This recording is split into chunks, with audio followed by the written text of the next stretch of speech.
It is Friday, November 20th, 2015. This is my first podcast.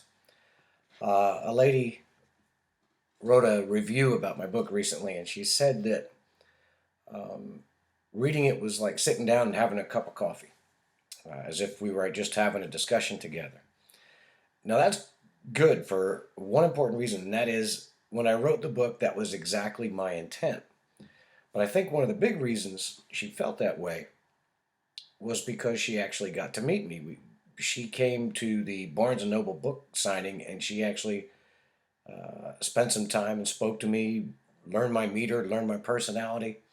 So when she read the book, she could actually hear my voice. She could actually see me saying the things I say in the book. And it was more of an interactive experience, I guess you could say, in that regard. Um, but she said it really enhanced the experience. So I decided that it's important for me to get to know you guys. Uh, as an independent writer, promoting my own work, um, I have to, well, for in a better way of saying it, I get to know you. I get to talk to my readers. I do know a lot of people who are reading my book, and we have exchanged emails. We have a conversation. Book signings are great in that regard. But the practical reality is, you are my market. When someone writes a book and is busy trying to promote it, it's the people that they talk to are their market. So it's important that you get to know me and I get to know you. Um, what I wanted to discuss today, I call it my love letter to the left. And I'm not speaking to the people like the ones on the Mizzou campus, the extreme hard left, the hopelessly emotionalist, the perpetually offended. For those people, there is no hope. They're going to be the people they're going to be. There's nothing you can do about that. And I don't want to make my liberal friends anything other than they are. I love my liberal friends. They're good people. They don't agree with me when it comes to politics or when it comes to the people that I would endorse. But that's not important. I'm the type of guy who believes, as Jefferson did, that I would never sacrifice a friendship or even an opportunity for a friendship based on a difference of political opinion. Now, I know a lot of the folks I'm speaking to, if I review my demographics, they tell me that you guys are too young to remember Carter and Reagan, which is fine. This is a great opportunity to do your own research, to go back to the news feeds, the videos that still exist. You can find them on YouTube. I'm sure you can Google the heck out of it. You can wiki the heck out of it. But at that time, the country saw itself as being in a very bad place. We had uh, rising inflation. We had a gas crisis. We had high unemployment.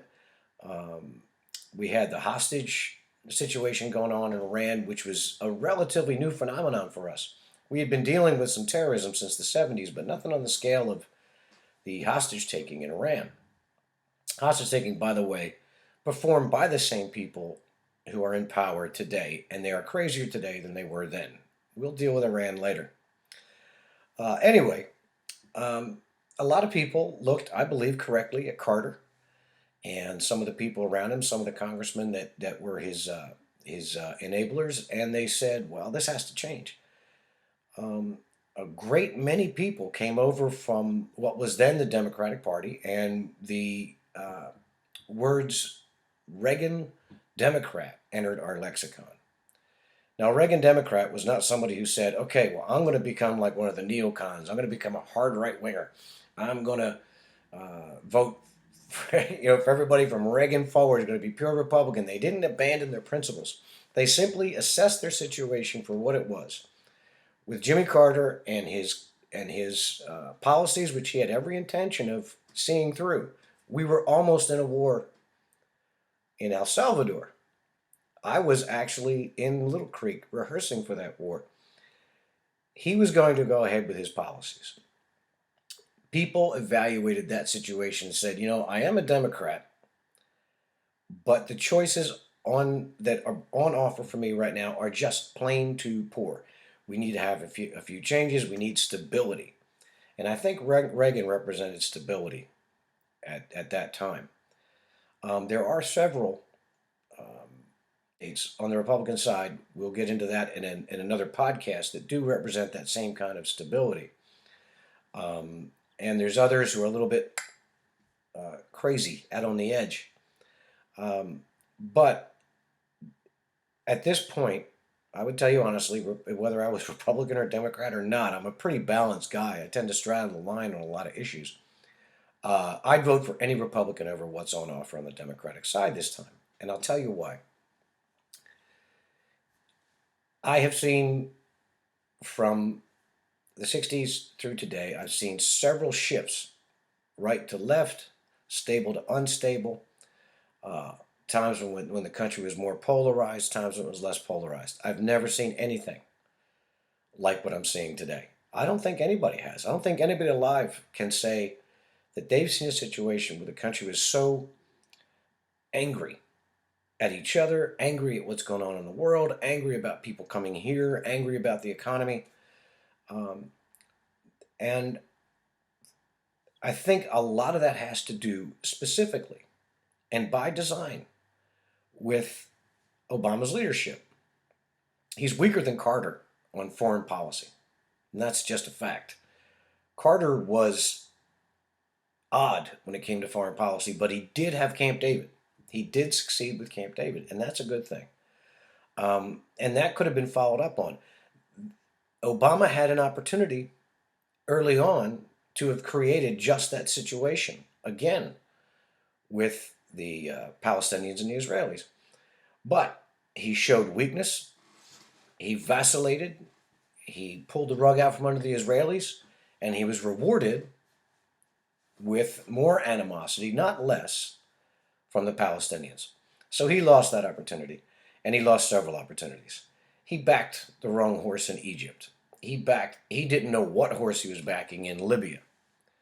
People have a very short memory when it comes to Libya. Libya was, at that point, a country that was favorable to the West. But Obama's program is all about destroying anything that has anything to do with the success of the West, of the United States especially. A continuum of that would be a disaster. But there's an actual worse aspect of all this. We presently have a president who's burned every bridge, who is petulant and angry with position, much more so than he is with actual enemies of the United States. All that foreign policy and a lot of that attitude is something he inherited from his Secretary of State, the former First Lady. This was a woman who, while First Lady, had the argument now runs between 1,200 and 1,700 illegal FBI files in the White House, in the residence that she was perusing. And the argument is only over how many, over 1,000 there were. She should not have had them. It was illegal for her to have them. When it was discovered that someone had actually brought White House files to the White House, word does get out. She simply denied it. She simply lied. We don't have them. Of course we don't have them. And then initiated a process which would be repeated again when they found out she had an illegal server.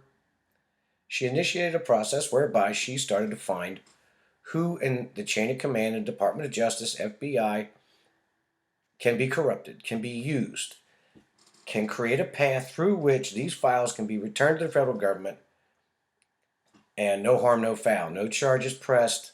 Everybody will just forget the whole thing. When she succeeded in creating that path and corrupting enough people or using enough people who were already corrupt within the government, oopsie, we found those darn documents. There they are. There are those documents. There you go. And back they go to the federal government. And the whole thing was dropped. Had that been Nancy Reagan, she would have been in jail. Had that been anybody but Hillary Clinton, she would have been in jail. But the Clintons are a unique kind of slick. The reason I mentioned the files and the server, we'll deal with the server question in a future blog post as well. But the reason I mention those files is because we have a government that wants to go back very soon, and they will succeed in reinitiating mass data collection. And they say, oh, it's just to find out about terrorists. Well, my book, 162024, deals in depth with that data collection policy and what it can really be perverted and used for. It's far too broad to be used as intelligence gathering. It just can't be. So it can be used by a corrupt official. And if there's anybody out there dumb enough to think that Hillary Clinton is not going to be the type that would use that collection for her own purposes, then I have swampland to sell you. So we have right now the primary choice on the Democratic side is the most corrupt first lady since Imelda Marcos or Madam Chang. She has continued through all these years with the same corrupt practices. She actually solicited money for her private foundation, which gives a little bit of money to charity, but it's the Clintons' money from foreign governments as Secretary of State. That is beneath disgusting. That's your choice. And we can't have 4 more years of emotionalism, 4 more years of doing nothing but covering our asses for crises, 4 more years of inventing other crises so we can look like we're doing something.